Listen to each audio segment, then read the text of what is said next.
Du bist auch Zürich, verstehst du?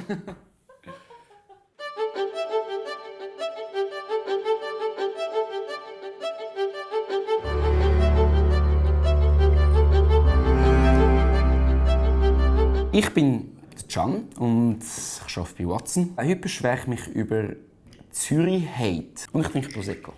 Ups. Ein Glas und Eis, wo die Süße vom Prosecco rausnimmt und es heitert auf. Es ist so, Und das ist cool.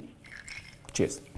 Ich verstehe den ganzen Zürich-Hate wirklich nicht, weil du bist genauso Zürich wie ich. Und ich bin der Vorzeige-Zürich-Bub. Verstehst du? Nein, das kannst du weg. Das ist gut, das ist gut.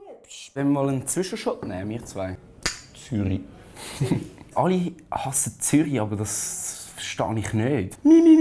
Züricher sind so arrogant. Zürich, kein Stadion. Wir haben die 93. Minute, ihr Affen, macht mal das nach. Wir sind gar nicht so arrogant. Wir sind sympathisch.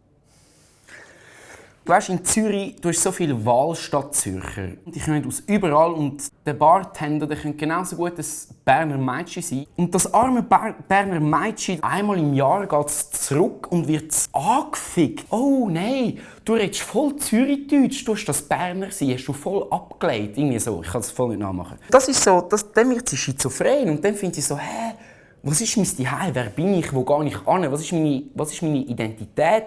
Und in dem Moment verlierst du aber eine deinesgleichen an uns. Und ab dem Moment ist sie einfach wirklich ein cooles Zürich-Chick. Sind wir arrogant, Emily? Wir sind doch nicht arrogant. Schau mal in unser Team oder schau mal in die Langstrasse. Schau mal, das, was Zürich ist. Dort St. Gallerets und Berneretz. Ihr seid Teil von uns, Mann. Und das macht es genau aus, Gegensatz. Im Albis Güetlimann haben wir irgendwie eine Parteitagung von ihrer rechten Seite und 400 Meter weiter unten sind irgendwelche super Verstrahlte. Das sind Gegensätze und Koexistenz. Alle, die Zürich hassen, haben nicht gecheckt, dass Zürich genau das ist, was es ist. Mega viele Leute, die das Leben lang hier gelebt haben, aber auch mega viele Leute, die hier ankommen, um etwas Verrücktes zu machen, wie der Belinda ihren Junggesellenabschied.